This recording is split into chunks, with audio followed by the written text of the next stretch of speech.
What's up, guys? Welcome back to the channel. Welcome back to a new daily news show where we're going to talk about a new main target for the backline, but it depends on, well, many factors, not just one sale. It depends on multiple sale, which we're going to talk about. Huijsen probably on the move, to PSG. That's kind of moving fast, considering when the news actually really popped up. Then we have a sticky situation surrounding Chiesa that could get really, it could get ugly. It could get, in a way that you would never have imagined 6 months ago. Then we have an update on Soulé, and we have something to talk about just being hyped about players you just watch on the Euros. But before we do that, as always, hit the like button, subscribe to the channel, hit that bell notification, and let's talk about the new main target.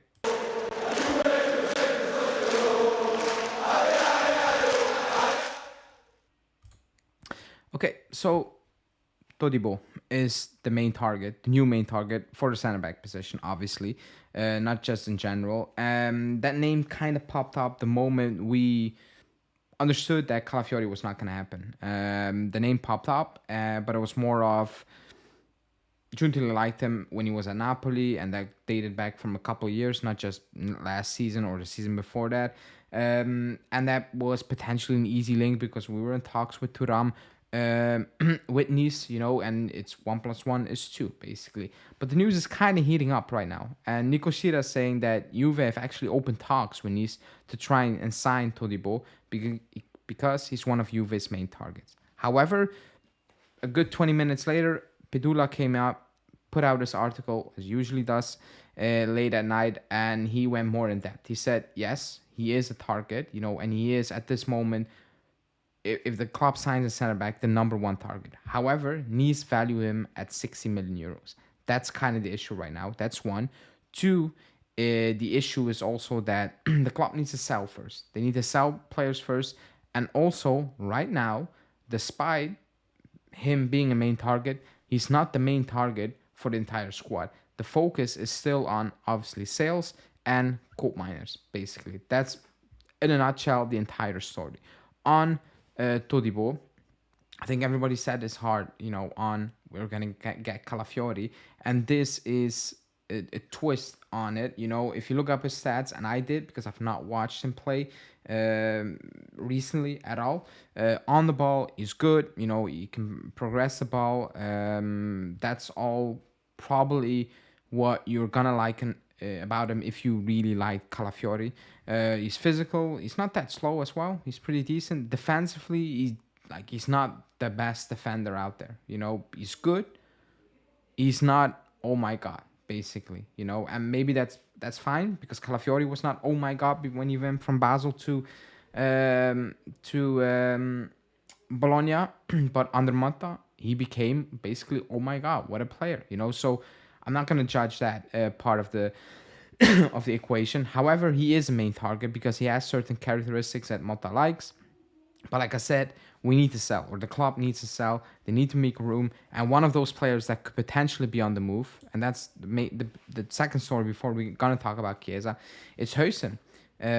Because we all thought, okay, Calafiori's done, he's going to stay, for on the ball and all those things, abilities. He is the next one in line, even though he's not ready. And I think the club is like, he's not ready, and we need a ready-made guy right now to partner Bremer with, I'm assuming, which Danilo is going to interchange. I guess, it's still strange. Like, Todibo is the main target, but is he the main target? Because where's Danilo going to play? He is the captain, or is Motta really going to bite the bullet and say, you are not going to play center back, you're actually going to be more of a rotation player, and you're going to play a bit everywhere.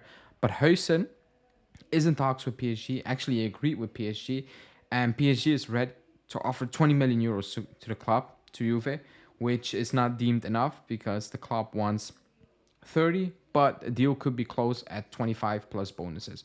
I think it's speeding up right now in a direction which is very clear that the club is very open to let Huijsen go if the offer is ready, because they don't deem him ready-made right now. And that's kind of the issue. Like, the next gen is good, but you're selling them all right now. So that means you don't believe in any of those talents. If that's the case, then the next crop of players are not going to make you a lot of money, nor are they going to be real part of the first team, because the next crop of players is not as talented as this crop of players. So you can look at both ways. It's financing the market, and you're kind of moving them all out without really seeing if they are ready-made or if they have the potential to actually be those type of players. That's a sad part of the story, but it feels like the club is ready to sacrifice Huijsen to potentially get a quote miners and then figure it out what they could do with Todibo. And it's moving quickly. It's moving really quickly. But the main problem right now for Giuntoli is Chiesa, because I think Giuntoli had a feeling or a belief that he could be moving on Chiesa much faster than what's happening right now. The situation is that he's actually waiting, and actually he wants to show up in preseason, not really to convince Malta, to be honest, but just take his time before he makes a decision on his future.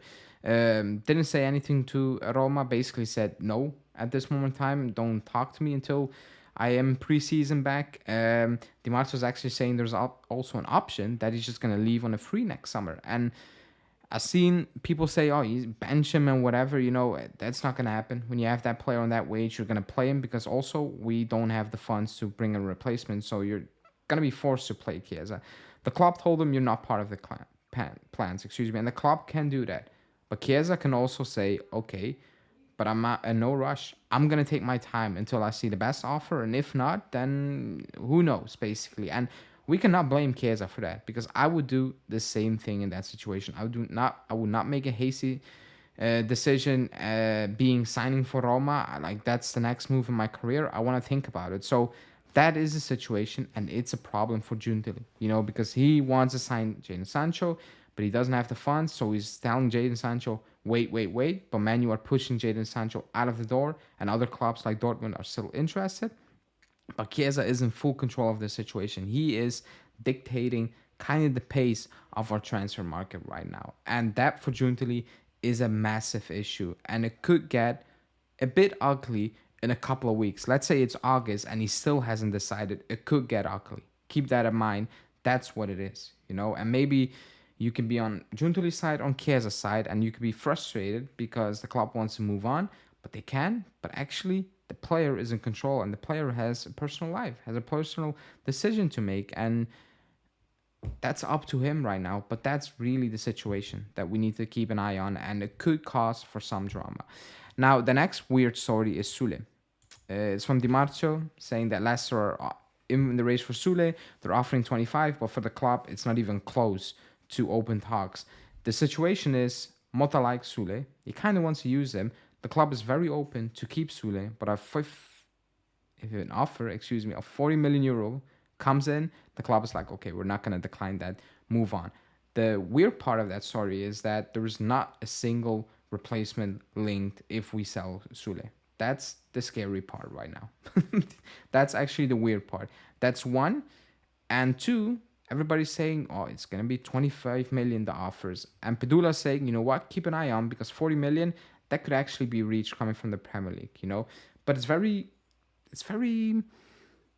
I don't know, steady around Soulé. It's no real talks. There's no real pushing the news. There's nothing. It's just wait and see. And the club is also waiting and seeing. If it's 25, no, he's going to say. If it's 40, then you go. But who are the options to replace him? Because you're also pushing Chiesa out of the door. So that situation is well defined in terms of, if an offer comes in, the club will sell.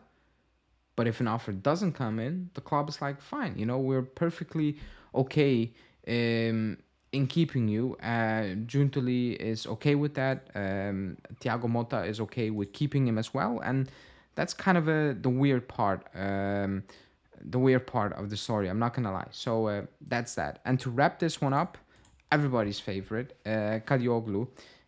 He's been on Giuntoli's list. Mirko Di Natale said, however, Fenerbahce is not very open to sell.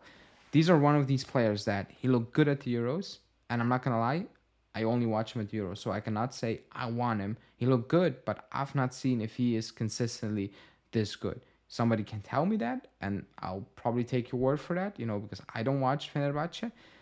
but we're not in the race for signing him. I know it's easy to say, oh, but Kostic is linked to Fenerbahce and McKennie is linked to Fenerbahce. They're all very loosey links. There are no real links that it's like, okay, it's really, really something you can deal with, and you can make it happen. So it's one of those links that just basically popped up among fans, and the media just kind of pushing it because, well, they know how fans are gonna react. But for now, it's just completely a non-story. The main stories are Todibo is a main target, Huijsen is on the move, and Chiesa is actually willing to just show up in preseason and just train with the club. So let me know in the comments what you think about that. Like the video, subscribe, and I will see you guys later tonight. Ciao.